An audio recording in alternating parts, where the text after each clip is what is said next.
अभी हम देखते हैं कि परीक्षित महाराज के जीवन में क्या रवैया हुआ जब उन्होंने श्राप के बारे में सुना। परीक्षित महाराज जब अपने घर महल में वापस आ गए, अभी क्या करके आए थे? शमीक ऋषि के ऊपर एक सांप डाल के आए थे, क्योंकि उनका अच्छे से स्वागत नहीं हुआ था। देखिए, एक सज्जन व्यक्ति अगर कुछ गलती करता भी है, अगले ही क्षण या कुछ समय में ही वो उस पे चिंतन करता है। सज्जन व्यक्ति हर समय चिंतन करता है, जो कार्य किए उसने सही किया, गलत किया, क्या किया। परीक्षित महाराज करके आ गए, फिर वो चिंतन कर रहे थे कि अरे मैंने क्या किया, क्यों किया, कैसे किया। He was reflecting on it. बोले मैंने एक अपराध कर दिया, एक ऐसे ब्राह्मण के प्रति जिसकी कोई गलती भी नहीं थी। अरे वो तो भगवान में ध्यान लगाए बैठे थे, ध्यान लगाए बैठे, तो पहले वो इंपॉर्टेंट है या मेरा सत्कार करना इंपॉर्टेंट है? उन्होंने तो नोट भी नहीं किया कि मैं आया हूं और जल मांग रहा हूं। तो ही वॉज ए फॉल्टलेस ब्राह्मण। कभी कभी हम किसी परिस्थिति में फंसे होते हैं तो उस समय हमें दिखता नहीं कि दूसरे की कोई गलती नहीं है, लेकिन बाद में चिंतन करते हैं तो देखते हैं अरे हाँ, क्या गलती थी उसकी, तो कोई गलती नहीं थी, मैं ही उसका बड़ा पतंगड़ बना दिया था। बोले वो तो मेडिटेशन में बैठे थे, बल्कि उस समय उसको दंड नहीं मिलना चाहिए, दंड मुझे मिलना चाहिए कि मैं डिस्टर्ब कर रहा था उनको, और अब मैं उनके ऊपर सर्प डाल के आ गया, उसके लिए तो मुझे दंड मिलना ही चाहिए, क्योंकि वो राजा है। और राजा जब गलती करता है ना, तो लीडर की वजह से जो उनके अंडर की सामान्य जनता है, उनको भी दंड भुगतना पड़ता है। तो परीक्षित बोले कि अगर मैं मुझे अभी दंड नहीं मिलेगा तो मेरे सगे संबंधियों को, मित्रों को दंड भुगतना पड़ेगा, और मैं ये नहीं चाहता। देखिए, परीक्षित तो कभी भी शमीक ऋषि का अपमान करना नहीं चाहते थे, लेकिन फिर भी, जबकि वो रेगुलर गलती नहीं करते थे, कभी तो एक गलती हो गई उनसे, वो उसके लिए पश्चाताप मन में लिए बैठे थे। बहुत शर्म आ रही थी, लज्जित अनुभव कर रहे थे। तो यहां पे एक सीखने वाली बात है। एक ईमानदार व्यक्ति, एक सच्चे दिल का व्यक्ति, अगर उससे गलती हो जाए तो उस गलती को जस्टिफाई नहीं करता कि नहीं नहीं मेरी भी गलती नहीं, उनकी भी तो गलती थी। जस्टिफाई करता है ना व्यक्ति, सफाई देना बेसिकली। वो सफाई नहीं देता या जस्टिफाई नहीं करता, बट सिंसियरली उसको रिग्रेट करता है। वो चिंतन करता है, सोचता है हाँ वास्तविक में मुझसे गलती है। ये नहीं बोलता अरे मैं तो कभी गलती नहीं करता, एक बार ही हो गया तो क्या हो गया। वो उस एक बार के लिए भी अपने मन में पश्चाताप रखता है कि, और सोचता है मैं कैसे सुधारूं इस गलती को। So he will regret it and he will rectify it, but not justified. Justify नहीं करेगा, रिग्रेट करेगा, रेक्टिफाई करेगा। बहुत इंपॉर्टेंट है। और जब परीक्षित इस प्रकार से पश्चाताप कर रहे थे, शमीक ऋषि का एक विद्यार्थी जिसका नाम था गौरमुख, वो वहां पे आ गए। उन्होंने बड़े ही लज्जित अनुभव करते हुए, एम्बेरसमेंट के साथ राजा परीक्षित को यह समाचार दिया कि कैसे हमारे परिवार से गलती हो गई। बोले आपके ऊपर एक श्राप आ गया है, शमीक ऋषि के पुत्र का श्राप आ गया है, श्रृंगी का, कि 7 दिनों में आपकी मृत्यु हो जाएगी। कोई मामूली बात नहीं है किसी को यह समाचार देना। कृपया जो भी आपको अरेंजमेंट करना है कर लीजिए, आपके मरने से पहले जो भी जिम्मेदारी आपको पूरी करनी है कर लीजिए। अभी देखिए, कोई साधारण व्यक्ति अगर ये सुनेगा, कितना डिसअपॉइंट हो जाएगा, कितना घबरा जाएगा। अरे छोटी सी गलती के लिए इतना बड़ा दंड दे दिया, गुस्सा भी आ सकता है। बोले परीक्षित महाराज के मन में डिसअपॉइंटमेंट नहीं था, हेट, नफरत नहीं थी, और रिवेंजफुल भी नहीं थे, बदले की भावना भी नहीं थी। बहुत इंपॉर्टेंट, डिसअपॉइंट मतलब हताश हो जाना, हताश नहीं हुए। शमीक ऋषि श्रृंगी परिवार से नफरत नहीं किया, और बदले लेने की भावना तो दूर। कितने शांत मन के होंगे परीक्षित। देखिए, जब श्रृंगी के कानों में घुसा, श्रृंगी के बारे में हमने बताया, मैच्योरिटी नहीं थी, एक्सपीरियंस नहीं था, टॉलरेंस नहीं था, सेल्फ कंट्रोल नहीं, इत्यादि इत्यादि बातें करी, शक्ति का घमंड था। तो अंदर इन सब चीजों से मंथन हुआ, गुस्सा निकला, नफरत निकली, बदले की भावना निकली। परीक्षित महाराज का जो हार्ट था वो अलग तत्वों से बना हुआ था, इसलिए जब उनके अंदर ये ज्ञान गया कि उनको श्राप दिया गया है, परीक्षित महाराज के अंदर से ना तो वो हताश हुए, ना नफरत, ना बदला। जबकि उनकी गलती छोटी थी, दंड इतना बड़ा था। है कि नहीं? गलती छोटी, दंड बड़ा। फिर भी वो गुस्सा नहीं हुए, गुस्सा भी नहीं हुए। और तो और बोलते हैं परीक्षित महाराज इतने शक्तिशाली थे कि वो चाहते तो श्रृंगी को उल्टा श्राप दे सकते थे, लेकिन उन्होंने ये भी नहीं किया। ही डिड नॉट कर्स श्रृंगी। यहां पे आप देखिए, फिर से वही बात आ रही है। आपके पास अगर बहुत शक्ति होती है, शक्ति के साथ साथ आपके अंदर वो रिस्पॉन्सिबिलिटी लेने की आपकी बड़ी जिम्मेदारी बनती है कि उस शक्ति का उपयोग कैसे करेंगे। Whenever there is great power, with great power there is great responsibility to utilize it properly. इसलिए एक भक्त को अपनी शक्ति गलत तरीके से मिसयूज नहीं करनी चाहिए बदला लेने के लिए, but use it for good purpose, serving the Lord and his devotees. शक्ति है, शक्ति के साथ जिम्मेदारी होनी चाहिए, गलत उपयोग नहीं करना चाहिए, सही तरीके से दूसरों की सेवा में यूज करो, बदला लेने में यूज मत करो। अपने अंदर झांक के देखो, क्या हम जिम्मेदारी से अपनी शक्तियों का उपयोग करते हैं या अंधाधुंध उपयोग करते हैं। और इन सब के साथ साथ परीक्षित महाराज को पहले से शर्म तो आ ही रही थी उनकी गलती के ऊपर, लेकिन वो शमीक ऋषि के पास माफी मांगने नहीं गए, क्योंकि शमीक ऋषि को भी शर्म आ रही है कि हमारे परिवार से इतना श्राप दे दिया, तो उनके पास जाएंगे, उनको भी एम्बेरसमेंट होगा, तो उन्होंने नहीं किया ऐसा एम्बेरसमेंट शमीक को। क्योंकि परीक्षित को लगा अभी उन्होंने, शमीक ऋषि ने इतना लज्जित होकर यह समाचार भेजा है कि हमसे गलती हो गई, हमारे परिवार ने श्राप दे दिया। ऑलरेडी शमीक ऋषि इतना एम्बेरस हो रहे हैं, परीक्षित सोचे मैं जाके माफी मांगूंगा, उनका एम्बेरसमेंट और बढ़ जाएगा। और दूसरा, परीक्षित ने यह भी नहीं सोचा कि अपनी शक्तियों का प्रयोग करके ये कर्ज को मैं नकार दूं, नेगेशन ऑफ दिस कर्ज, शमीक से मांगू कि चलो ये कर्ज वापस करो, कुछ तो करते हैं इसका। कुछ नहीं। परीक्षित ने इस सब परिस्थिति को भगवान की इच्छा मानते हुए सोचा अब मुझे क्या करना चाहिए जब मेरी मृत्यु होने वाली है। उन्होंने सोचा मैं अपने राज कारोबार से रिटायरमेंट लेता हूं, क्योंकि जब मृत्यु का समय आ गया तो व्यक्ति को वैसे भी रिटायरमेंट लेनी चाहिए, पूरी तरह से आध्यात्मिक स्पिरिचुअल फोकस बढ़ाना चाहिए, क्योंकि मनुष्य जीवन एक जिम्मेदारी का जीवन है जो भगवत प्राप्ति के लिए दिया गया है। और उन्होंने अपने सारे राज्य की जिम्मेदारी अपने बेटे जन्मेजय को दे दी, और वो गंगा नदी के दक्षिण तट पे सदर्न बैंक पे चले गए और एक चटाई आसन बना के बैठ गए वहां पे। और जितने देवता थे वो देख रहे थे, क्योंकि ये बहुत बड़ी बात है। परीक्षित महाराज ने नफरत नहीं दिखाई, गुस्सा नहीं दिखाया, शमीक ऋषि के पास कुछ लज्जित करने के लिए नहीं गए, अपमानित करने के लिए नहीं गए, उल्टा कर्ज नहीं दिया, बदला नहीं लिया, ऊपर से सही समय पे रिटायरमेंट ले लिया, अपने आप को डिटैच कर लिया। देखिए, व्यक्ति कई कार्य में होता है, उसके लिए बड़ा मुश्किल होता है अपने आप को डिटैच करना। उन्होंने अपने आप को डिटैच कर लिया। देवता लोग बड़ी तालियां बजाने लगे, बोले पृथ्वी पे फूल बरसाने लगे और ढोल पीटने लगे, मतलब आनंद के ढोल, बहुत खुश से देवर प्लेइंग ऑल द ड्रम्स, बड़े खुश थे। और परीक्षित महाराज ने सोचा अभी मैं यहां बैठ के मृत्यु के समय तक उपवास करता हूं और भगवान श्री कृष्ण का आश्रय लेता हूं।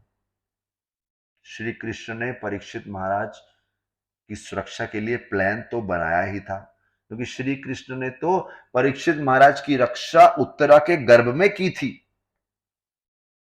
लेकिन बात यहां आती है कि जब उत्तरा के गर्भ में परीक्षित की रक्षा करी, तो अब परीक्षित को इतनी छोटी उम्र में श्राप मिल गया, परीक्षित भी बहुत बूढ़े नहीं हुए थे, फिर कृष्ण रक्षा क्यों नहीं कर रहे, इस समय मृत्यु से क्यों नहीं बचा रहे उनको। दो कारण है। एक तो कृष्ण चाहते थे कि परीक्षित की जितनी जिम्मेदारी थी पृथ्वी पे हो गई है, अभी वो परीक्षित महाराज को अपने स्पिरिचुअल वर्ल्ड, अपने धाम लेके जाना चाहते हैं। और दूसरा, वो परीक्षित महाराज को यूज करना चाहते थे श्रीमद् भागवतम का प्राकट्य कराने के लिए। जैसे आगे चल के हम देखते हैं कि इन 7 दिनों में परीक्षित महाराज की वजह से हम सबको श्रीमद् भागवतम की कथाएं मिलती हैं।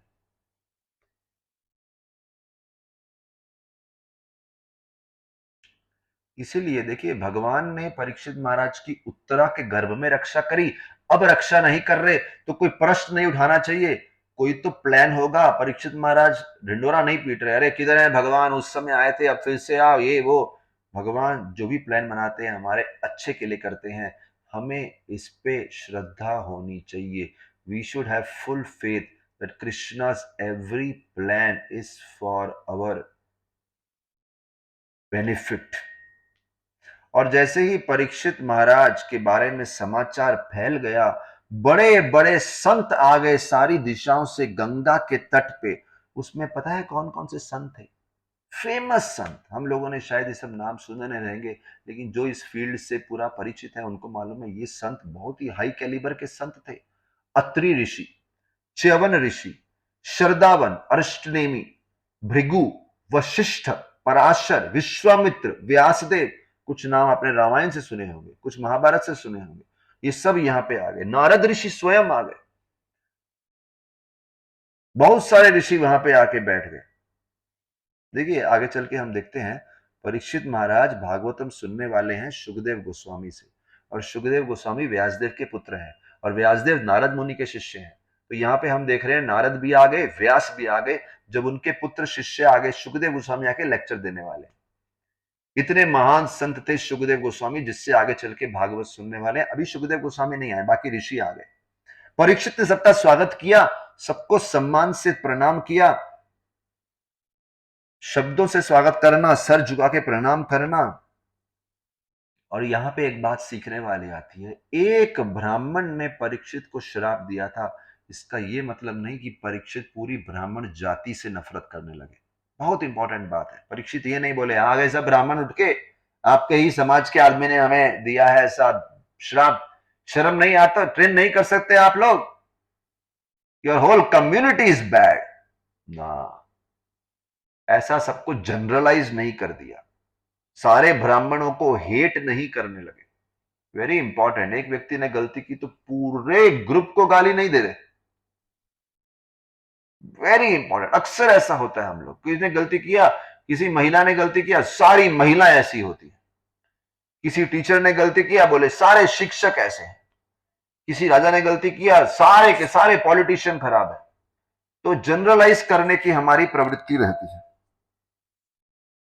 सारे के सारे साधु जब आराम से बैठ गए, परीक्षित महाराज वहां खड़े थे, दोनों हाथ जोड़ के उनके सामने, वो भी बैठ खड़े थे वहां पे हाथ जोड़ के, और बोले, सबसे पहले बोले मेरा भाग्य कितना अच्छा है। देखिए इस परिस्थिति में भी ही सर्चिंग फॉर पॉजिटिविटी। बोले इतना भाग्य है कि आप सब महान महान संत एक साथ आए हैं और आपको देखने का मौका मिल रहा है। देखिए मरने वाले हैं। आप सोचिए किसी व्यक्ति को कैंसर हुआ है, उसको बोला है आप 1-2 महीने में मर जाएंगे, उसके बीच में भी एवरी डे पॉजिटिविटी से देखना, ये ढूंढ रहे हैं। बोले आप इतने सारे संत आए हैं, सबसे बड़ा पॉजिटिविटी आपको देखने को मिल रहा है, क्या फॉर्च्यून है मेरा, और इतने सारे संतों का दर्शन मिल रहा है। दूसरा पॉइंट बोलते हैं, इसका मतलब वो जो श्राप श्रृंगी ने दिया है वो एक्चुअली भगवान का ही रूप है। भगवान मेरे ऊपर एक आशीर्वाद बन के आए हैं उस श्राप के रूप में। और फिर तीसरा चीज बोलते हैं, अब आपकी उपस्थिति में मैंने भगवान को अपने हृदय में बिठा लिया। बिठा लिया मतलब उन पे ध्यान लगा रहा हूं, जो हृदय में भगवान है। आने दो, जो तक्षक पक्षी आता है, मुझे किसी का डर नहीं। जब किसी का भगवान के साथ कनेक्शन स्ट्रांग बना हो, उससे किसी भी दुर्गति का डर नहीं रहता। He has a connection with God. डर किसको रहता है? जिसका कनेक्शन इस जगत की पोजीशन से, इस जगत के रिश्तों से, इस जगत में उसकी जो पोजीशन है, पदवी है, डेजिग्नेशन है, या इस जगत के रिश्तों से, या इस जगत के सुख से, भोग से बहुत अटैचमेंट रहता है ना, तो डर रहता है। क्यों? क्योंकि ये जगत हमेशा बदलता रहता है। तो ही इज फियरफुल। अगर ये सिचुएशन बदल गई तो, ऐसा नहीं रहा तो, वैसा नहीं रहा तो, that fear is always there. पर जिसका कनेक्शन भगवान से, और भगवान तो हर परिस्थिति में मेरे वेलविशर है, जगत में परिस्थिति बदल जाए, आज जो मेरा पोजीशन है कल को वो ना रहे, आज जो रिश्ते हैं कल को वो ना रहे, आज जो सिचुएशन है वो ना रहे, but I have a deep connection with God, डरने की क्या जरूरत है? जो भी होगा देखा जाएगा। कल के लिए आज को क्या रोना। यहां पे बोल रहे हैं Krishna is there in my heart, आने दो, जो तक्षक, जो भी सर्प पक्षी आने वाला है मुझे मारने के लिए, आने दो, कोई डर नहीं है। लेकिन ये अभय अवस्था, मतलब निडर सिचुएशन, कोई डर नहीं है, ऐसी पोजीशन बने रहे कि आई रिमेन फियरलेस, उसके लिए क्या करना? बोले आप सब साधु इकट्ठे हुए हैं, कृपया मिलके कृष्ण कथा को गाइए, मेरे सामने कृष्ण कथा बोलिए। कृष्ण कथा बोलेंगे तो ही मेरा ये निडर अवस्था बनी रहेगी।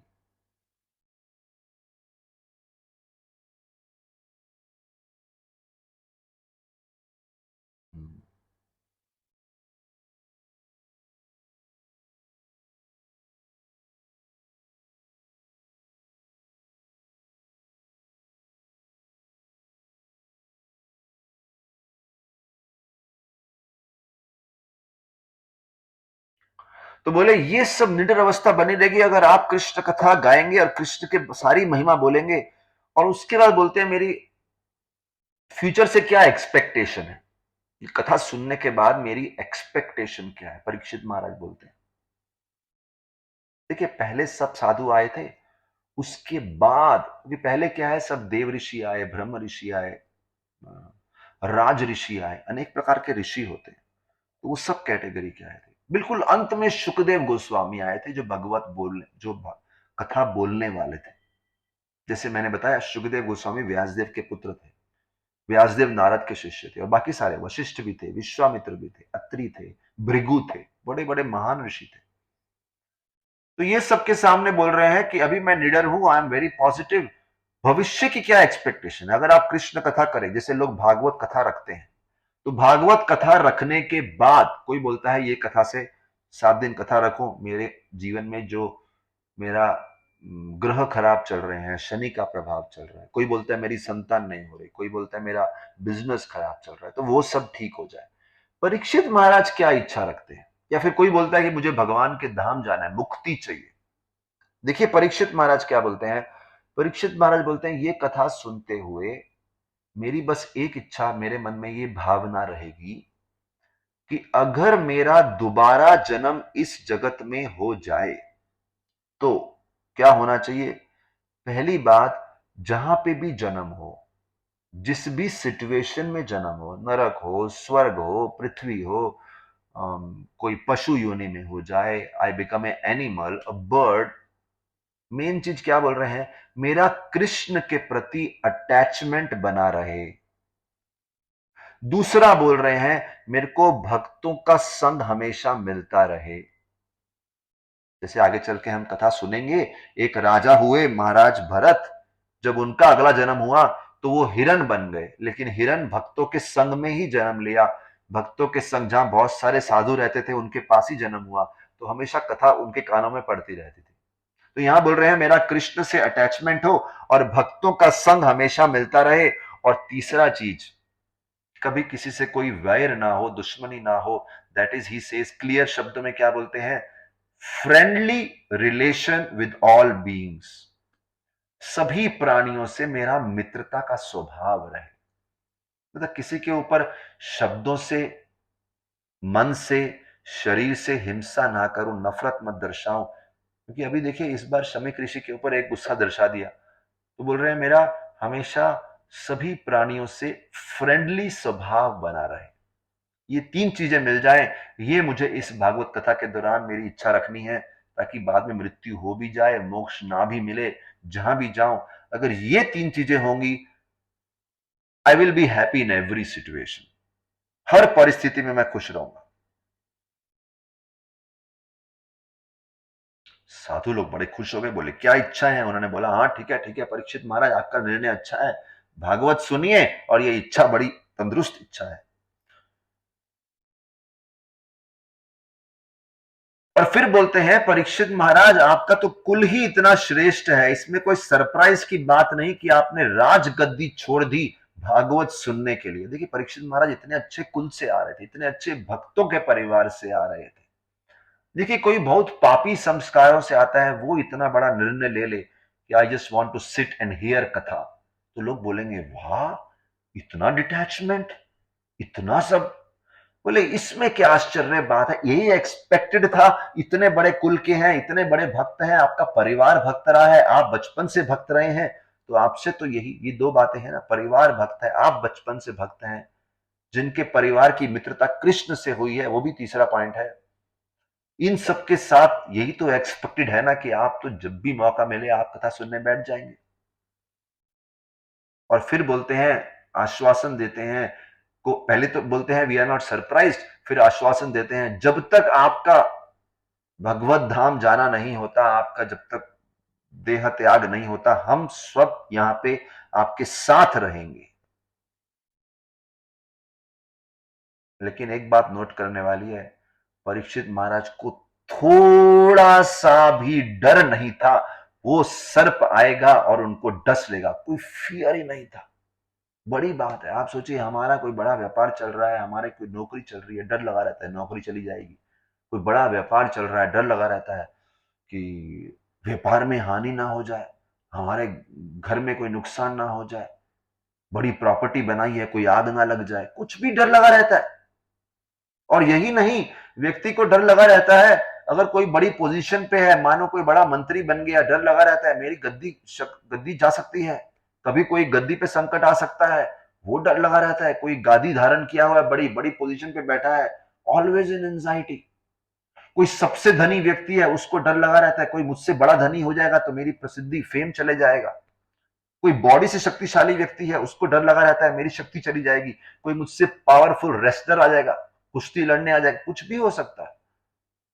कोई नई गाड़ी खरीदा है, उसको डर है मेरी गाड़ी खराब हो जाएगी, उसको डर लगा है, हर चीज का एक डर लगा है। परीक्षित को कोई डर नहीं था, उनका शरीर नष्ट हो जाएगा, बोले कोई डर नहीं है, बस कृष्ण कथा सुनते रहना चाहिए, कृष्ण से अटैचमेंट होना चाहिए, भक्तों का संग मिलना चाहिए। इसलिए बोलते हैं one who has complete faith in God's protection has no fear in any situation of life. जिसको पूरी श्रद्धा है भगवान के ऊपर, उससे कोई डर नहीं है किसी परिस्थिति में।